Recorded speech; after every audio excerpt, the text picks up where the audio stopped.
Hi, I'm Meshal Malik and you're watching Indus Special. On Monday, the Queen of England released a statement giving the Duke and Duchess of Sussex the go-ahead to step back from their royal duties. This comes after the couple announced that after many months of reflection, they would like to lead a more independent life. Amidst all the sensationalism and reactions, this does lead to a deeper matter. Can the monarchy sustain itself in a progressive and modern Britain? We discussed this story in detail. Joining us for the discussion is Mr. Patrick Sullivan, who's the Chief Executive Officer of UK's think tank, Parliament Street. He joins us from London. Also joining us is Klint, Janulis, who's the co-director of the Center for Cognitive Archaeology at the University of Colorado. He joins us from London too. Thank you both for joining us and welcome to the show. Mr. Sullivan, let me begin with you. Now, when we're talking about this couple leaving their royal duties behind, we're hearing a lot of headlines about it, a lot of news stories are coming out about it, a lot of speculation. Is this really as significant as it seems to be? Both yes and no. I mean, in terms of is it significant, I mean, it's certainly something that's dominating the world's media. Newt Gingrich was on Fox News the other day saying that this is the best news for President Trump because the impeachment is going to be given to the Senate this week. And of course, everybody's talking about Harry and Meghan. You obviously had the events regarding Iran last week. So it does seem to be quite striking that Harry and Meghan is the topic that everybody's talking about. But in reality of whether this will change anybody's day-to-day life, this is not an issue of war and peace.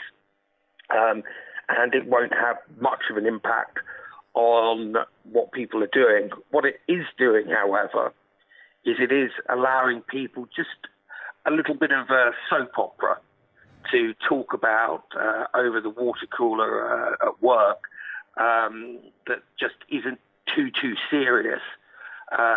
Because quite a lot in the news, as you well know, has been on the depressing note lately.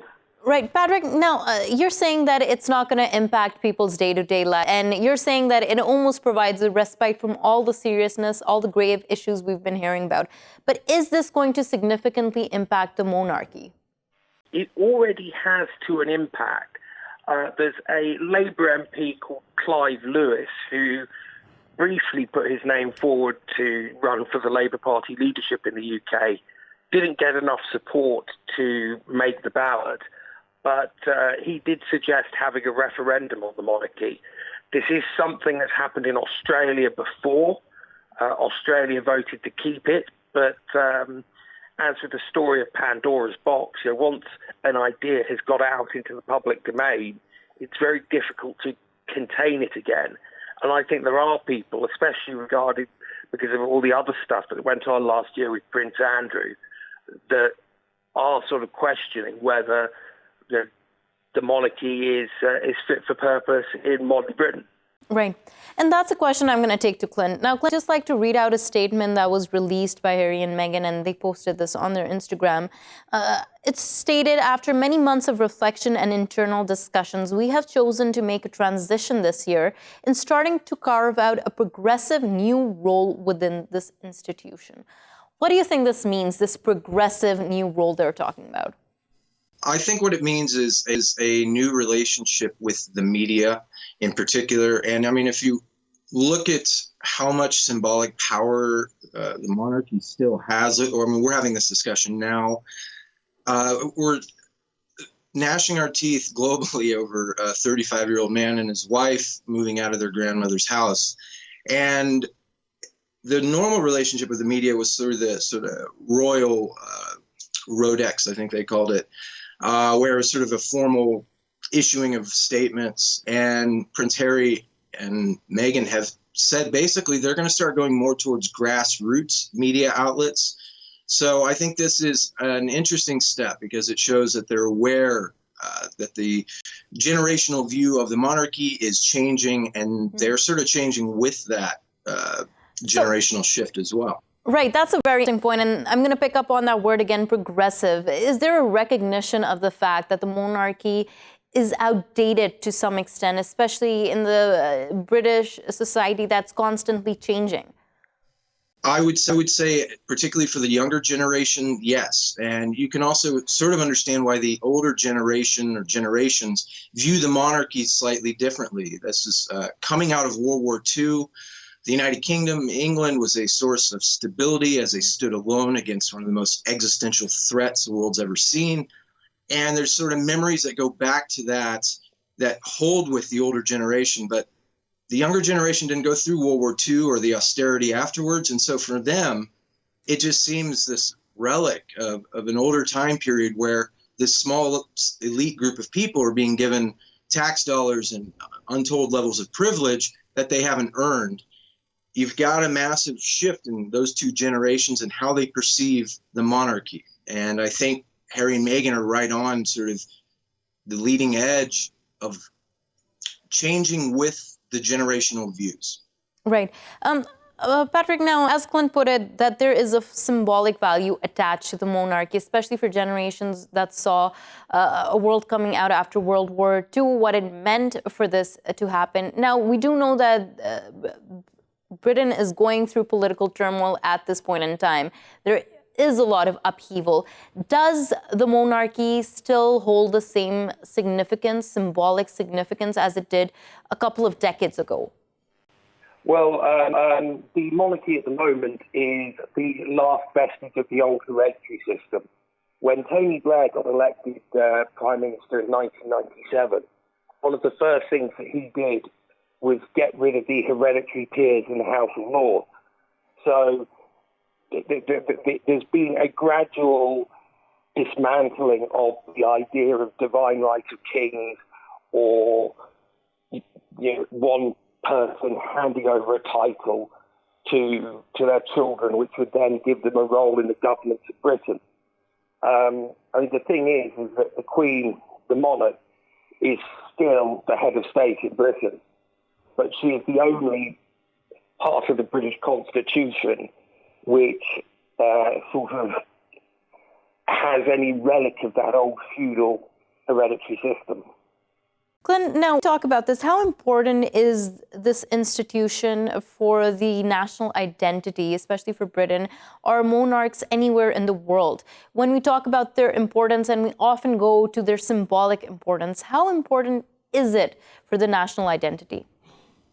I think in Britain it's particularly unique, the level of importance that the monarchy holds for the national identity and unity. It's sort of a living, embodied symbol of national identity, almost in the same way you could say the United States looks at the American flag as a symbol of the Constitution and the Bill of Rights and a part of the American ideals of freedom. And I think the monarchy somewhat plays that sort of a role to a much greater degree than I think you'd see for most other royal institutions in other countries. Right. And why do you think that is? Part of it's because so much of it can be seen in the public eye.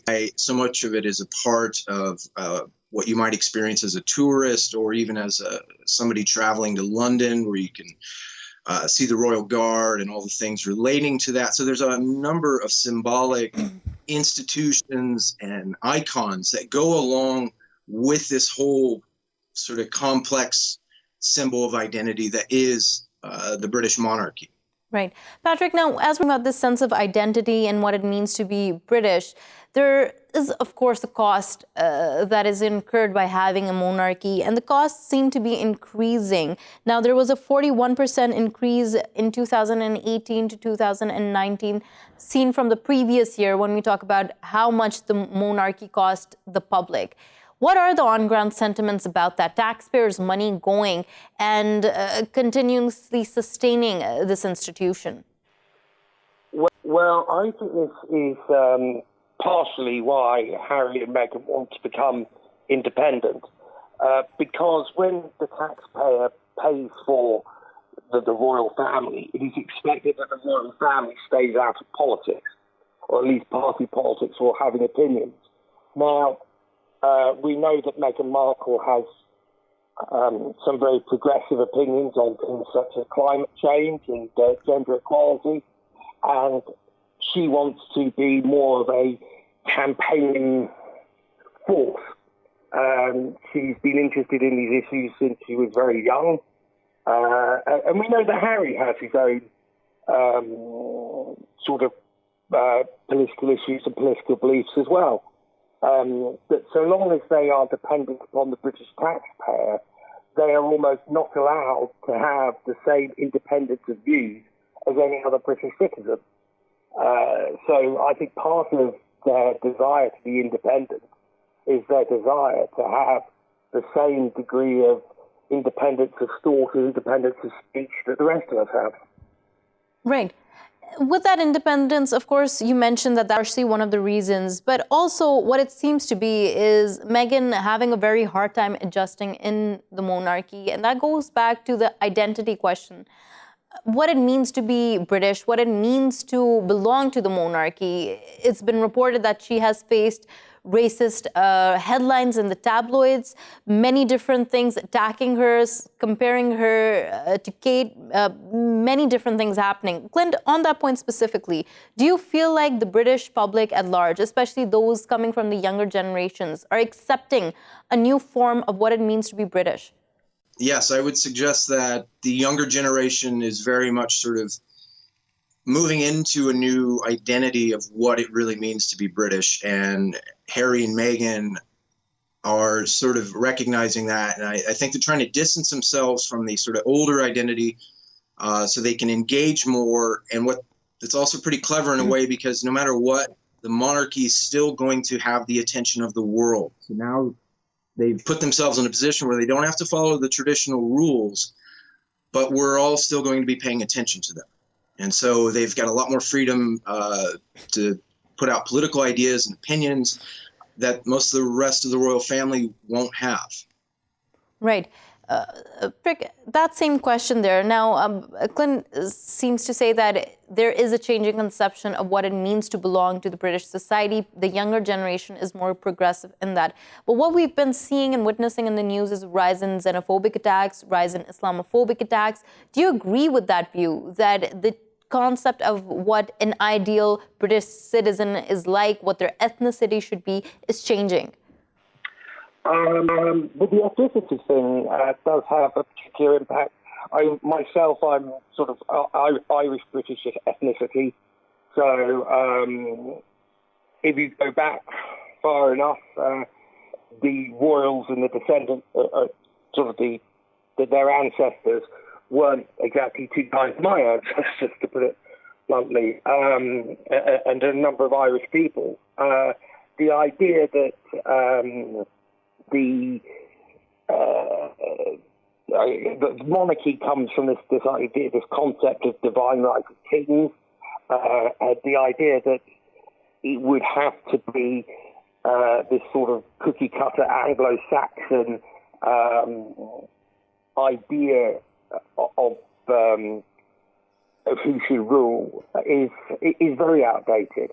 I think there was a lot of people across Britain who thought when Meghan Markle got engaged to Prince Harry that it was a breath of fresh air, because you were going to get a royal family that looked a lot more like modern Britain, rather than a royal who had married, as they traditionally used to do, within the old aristocracy.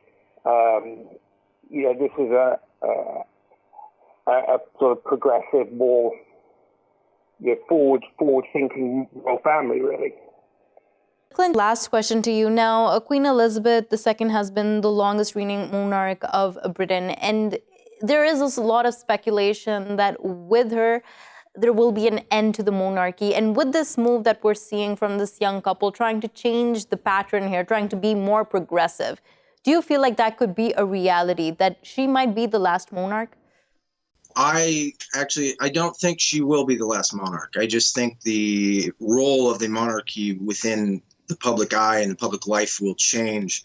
And I suspect the way we're seeing with Harry and Meghan will be more indicative of what that will look like after her. But there's so much within the monarchy it's got a power as a symbol, I don't think the British government and people are going to give it up. They've got the eye of the world with the monarchy. People are paying attention, and it would almost, in a way, they'd be losing one aspect of their national voice if they were to completely give up the monarchy. Right. On that point, thank you so much, Klint Janulis, for joining us from London, and Mr. Patrick Sullivan for joining us from London. We're going to go for a short break. When we return, we discuss the state of democracies around the world and whether other forms of governance have values relevant to the modern world. Stay with us.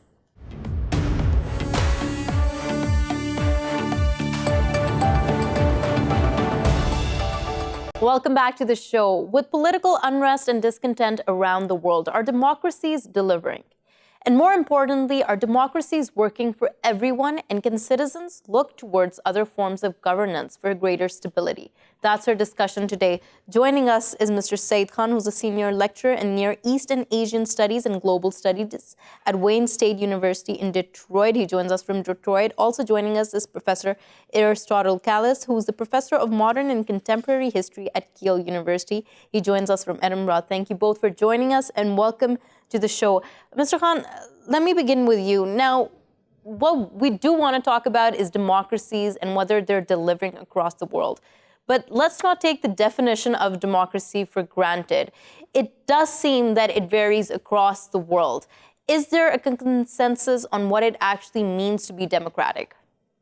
Well, I mean, when you look at the very simple definition of democracy, it's ruled by the people. That can take on a representative form of government, or what sometimes is known as a republican form of government. It could also, I suppose, depend on how one defines people. If corporations are defined as people, or they're given personhood, then it would still fit within the loose architecture and terminology of democracy. But as we see, that also brings with it a lot of problems, because democracy is a two-way street. It is the accountability of the people by the government, and it is the accountability of the government by the people. If there's an asymmetric relationship between those two, then we see limitations, sometimes the contradictions and the deficiencies of democracy as they are played out around the world. Right. And you mentioned here the accountability of the government by the people. Is that a realistic view? That might be the definition, but is that a realistic view? Can we expect that to happen in modern day democracies? Well, if there's the appropriate safeguards, then absolutely. Again, this requires a sense of balance. It requires a sense of equity. It requires a sense of symmetry, and it requires a sense of reciprocity. Now, if there are certain segments within society who are able to either leverage or exploit that to the detriment or at the expense of others, then it becomes problematic. I'm always reminded of my George Orwell, that all animals are created equal, but some are created more equal than others. And so how do other elements and factors play into this? For example, money. In the United States, for example, campaign contributions are considered to be a form of political speech which is very, very discouraged to be restricted by the U.S. Constitution. Well, unfortunately, that means that those who have more money have arguably more speech, and therefore can create these asymmetries when it comes to representative government. Right. Professor Aristotle Kallis, let me jump to you. Now, as talking to Mr. Khan, of course, democracies, like any other form of governance, do have many flaws within them. But there is this international global narrative or consensus that they work for the people. There is greater freedom within democracies for the people. Was this a construction of narrative that built over time? I think, again, I will go back to what you were discussing earlier on. The key element here is, what do we mean by people? How broad or narrow that group of the people is. So, for example, you could have institutionally perfect, into inverted commas, democracies that tick all boxes with regard to freedom of expression, representation, and so on and so forth, that, however, extend those rights to particular groups within that population and not to the whole groups of people that live within a society. For example, people who are not members of the ethnic group, people who are migrants, and so on and so forth. So in that respect, delivering for the people can have both meanings. I don't want to get into a relative discussion here, but I think the broader the beneficiaries of the people, the more able is a democracy to deliver what it's supposed to be delivering to these people. And I would make also one more point. Sometimes we tend to conflate two concepts. One is democracy, which is the rule of the many. And of course, that could mean 50.1%.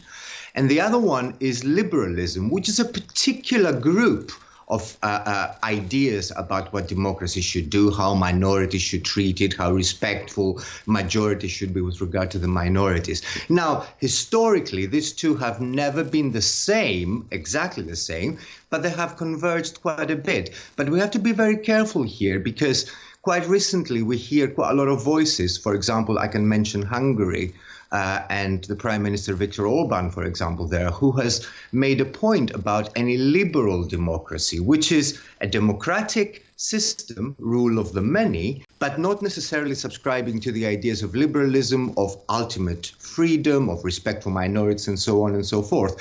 So to finish with this and go back to your original question, for a democracy to deliver for the people and for a democracy to be respectful of all those differences, we have come to instill in it an element of liberal thinking. And that is not necessarily something that is synonymous with democracy. It is a narrative, as you say, that has been constructed over time, but it's a narrative that is coming under a lot of pressure recently, and quite successful pressure, if I judge by the growing critics.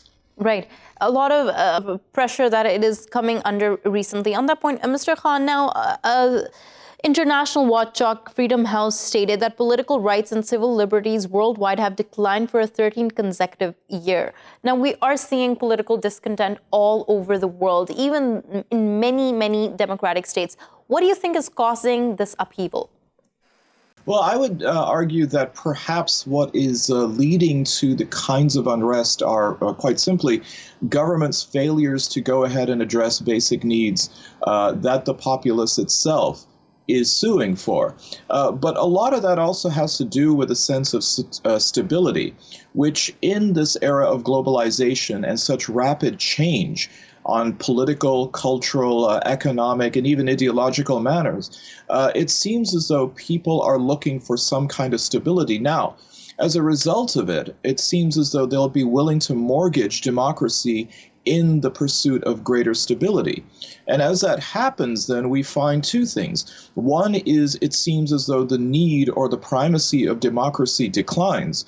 And at the same time, those who are at least ostensibly controlling the levers of democracy in their various countries, the governments and the other forces, they seem to be perfectly willing to reduce their obligation of providing the safeguards and the circuit breakers that democratic systems have. And so we find that whether it is after 9/11, whether it is with the travails of the so-called refugee crisis with the European Union, whether it is Brexit or any number of other situations, even one can take a look at what's happening in India, that people will go ahead and forsake basic civil liberties if it means it provides them with stability, or if it means that those adverse effects are not going to then be impacting them. Right. That's an essential point that you bring up here, and that's something that I do want to take the conversation forward with. Professor Kallis, when we talk about stability and people trying to seek out stability, of course, we've been talking about democracies as the form of governance which ensures people's freedom. But can we look towards other forms of governance, historically viewing the conditions, also seeing modern conditions in society as providing important values for stability? Well, we have been there, not that long ago. What we take for granted today, that democracy is some kind of political norm in large parts of the world, was not that in the 19th century and even in large parts of the 20th century. In fact, I would say that in the 1930s, democracy was very much on the retreat and far from being seen as some kind of universally accepted norm, as it were. So we've been there and we have seen the excesses of those systems and the kind of damage that they could cause to the people. And again, this is a crucial point.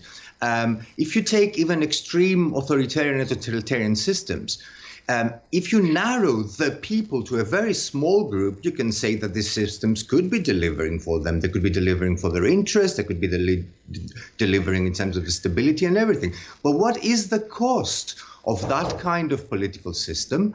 What is the cost of all these kinds of concessions to the majority group for the other people, those who are excluded, those who are seen as enemies and targets and so on? So although I would not go as far as saying that democracy is some kind of the perfect system, the perfect institutional arrangement, we're not talking about utopian thinking here. We're talking about historical reality. So what are we comparing it to? And if we are comparing to democratic or authoritarian alternatives from the experience of history and the past, then I have to say the verdict in favor of democracy is very, very much on its side.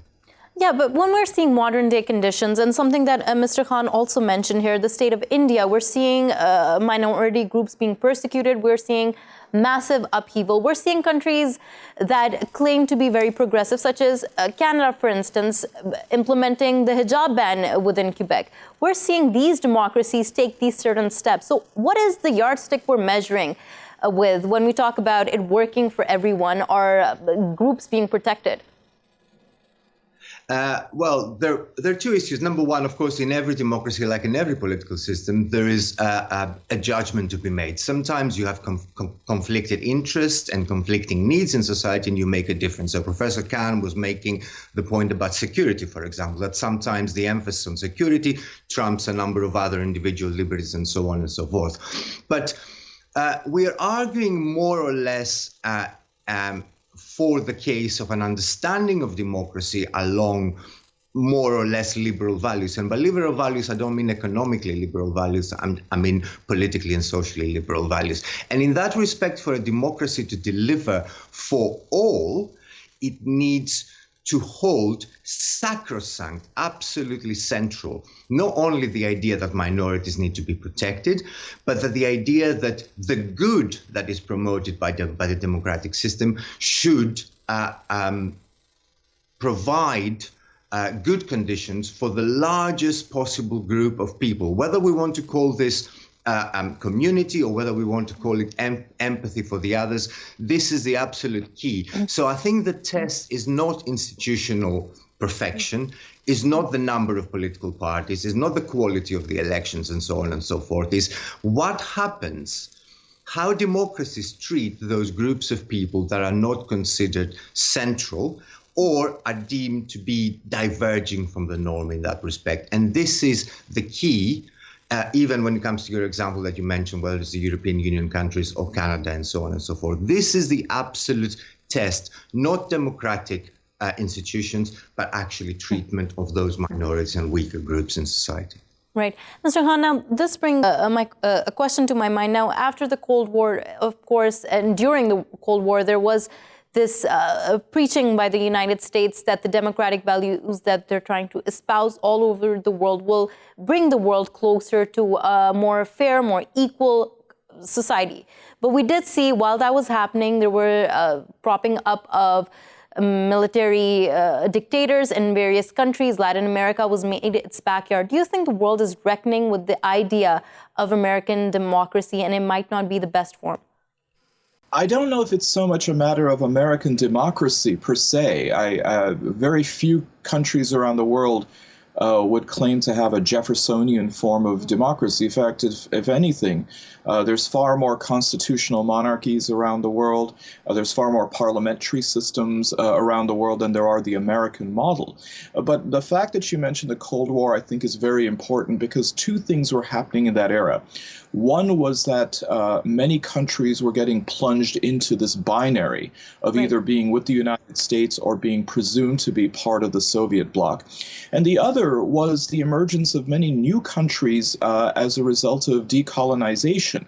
And as those countries were starting to emerge, they were being compelled to choose a side. And so this gets back to perhaps one of the very important elements of democracy, and that is the agency of individuals. Now, when these democracies were starting to come into place, the thumb was already on the proverbial scale. They were operating with borders, interests, strategic priorities, as well as installed governments from outside to do the bidding of these countries, oftentimes to the detriment and with the contradiction of what the body politic in these countries wanted.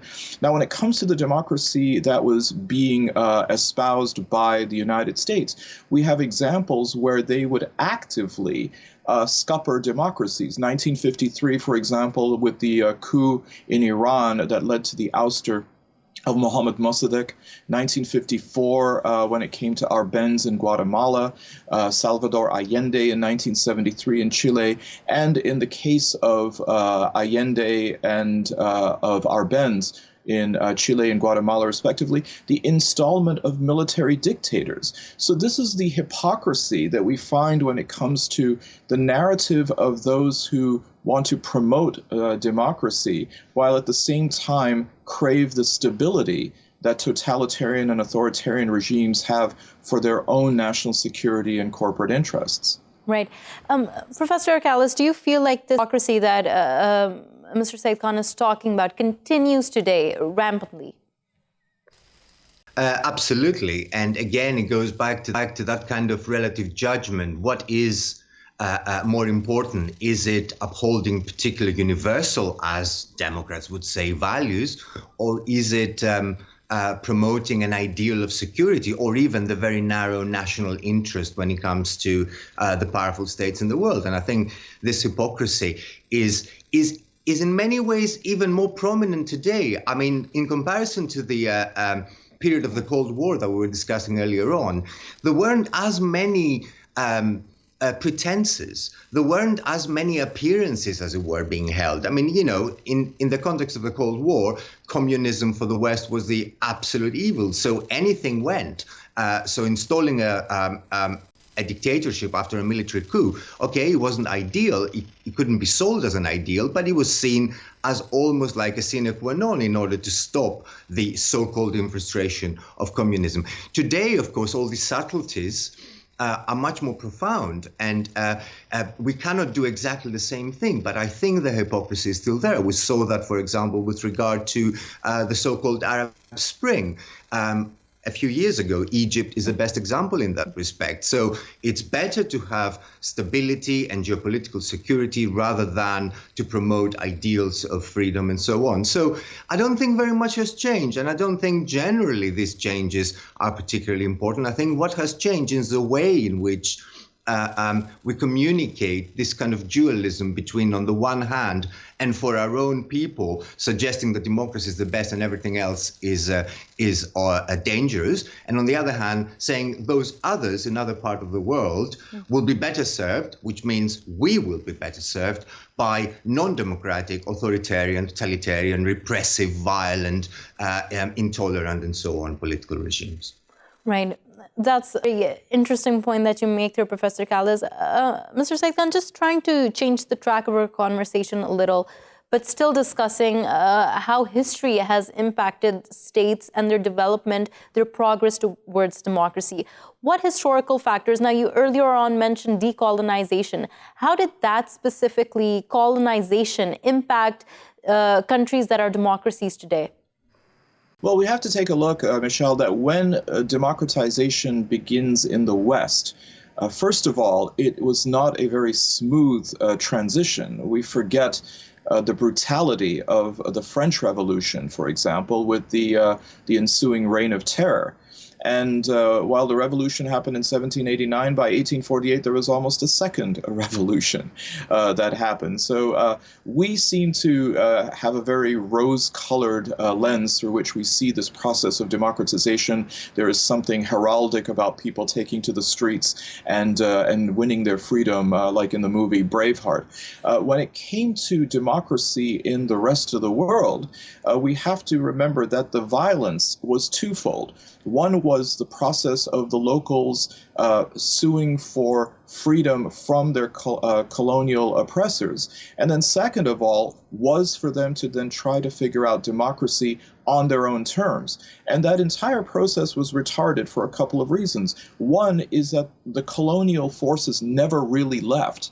They had created a cadre of elites who, in very many ways, still operated from colonized minds and colonized architectures to then install essentially what was seen as a simulacrum, a facsimile of the very things that they had fought against. And perhaps the most damning feature that this new group of ruling elites had was a similar contempt for the body politic within their own countries.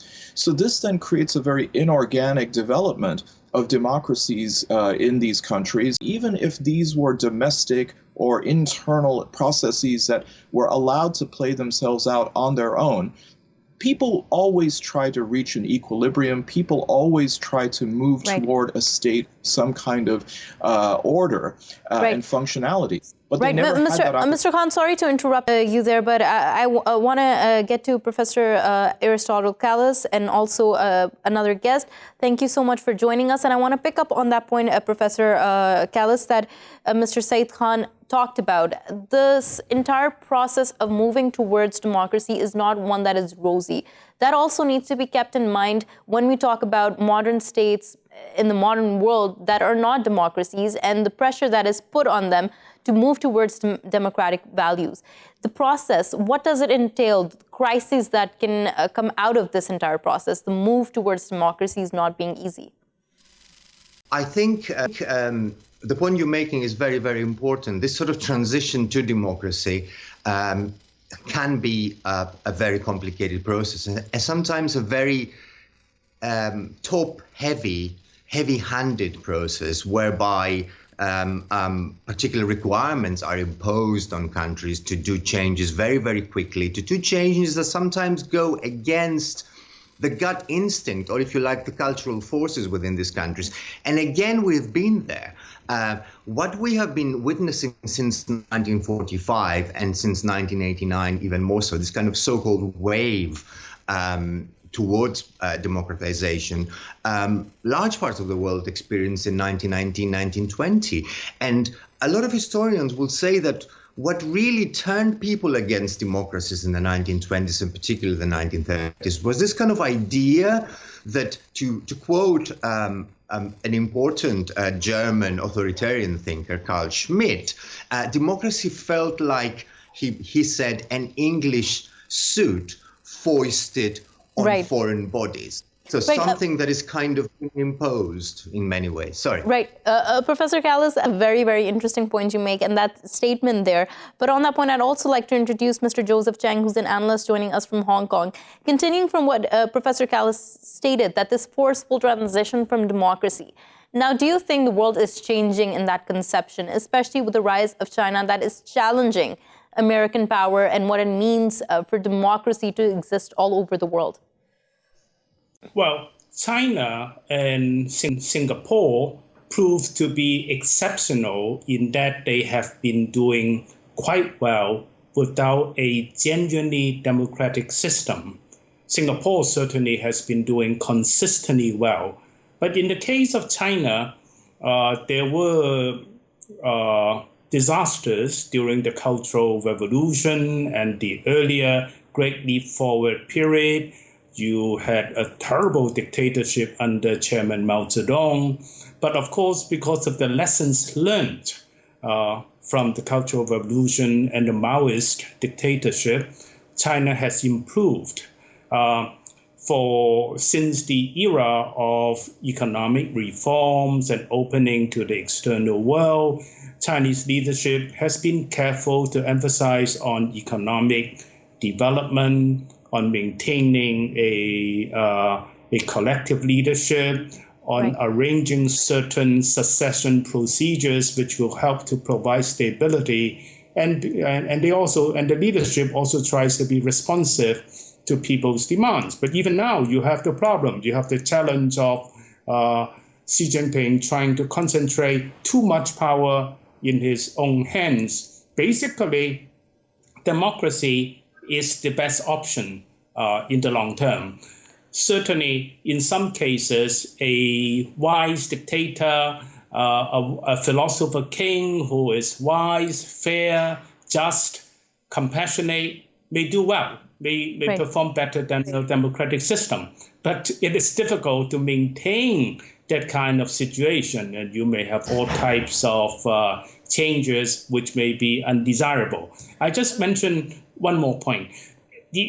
In the transition towards democracy and in the development of the democratic system into a mature democratic system, you may also have serious challenges and chaos. Right. Mr. Cheng, now one about how security plays a role in trying to maintain the type of order within a country. We're seeing more and more geopolitical tensions rise all across the world. How do you think that's going to impact the state of democracies across the world? An external threat is usually helpful to maintain an authoritarian regime, to maintain a dictatorship. I think our previous speaker just raised the issue of Germany. Certainly, the sense of national humiliation has much paved the way for Putin to concentrate power in his hands in Russia. In the case of China, the appeal of nationalism, of patriotism is always there. In the pre-democracy period in Korea and Taiwan, in South Korea and Taiwan, an external threat also helped to maintain the legitimacy of their respective authoritarian regimes. So an external threat is always helpful to raise the tolerance for authoritarianism. Right. Mr. Joseph Cheng, last question to you now. Of course, right in the beginning of the show, Professor Aristotle Kallis mentioned there is a need to distinguish liberalism from democracy. But when we're seeing the rise of many right-wing politicians all across the world, we hear side by side the assault on democracy, the assault on many actors within a state. Do you feel like that will continue? I certainly agree with Professor Kallis. You see, a mature and a good democratic system also demands tolerance. Democracy certainly doesn't mean simply a majority rule. In that case, you have the danger, you have the challenge of populism. A mature and satisfactory democratic system, above all else, demands tolerance, demands respect for diversity, demands respect for different views. I think this is important. We have to appreciate the basic demands and requirements of democracy, and that is why a mature democratic system needs time to develop, and in this development process, it may suffer from the danger of falling into populism. Right. On that note, we're unfortunately going to have to end our segments as we have run out of time. But thank you so much for that interesting discussion, Mr. Joseph Cheng, who joined us from Hong Kong, Professor Aristotle Kallis, who joined us from Edinburgh, and Mr. Saeed Khan, who joined us earlier in this segment from Detroit. Thank you for watching Indus Special. We will see you again next time with more stories. Till then, goodbye and take care.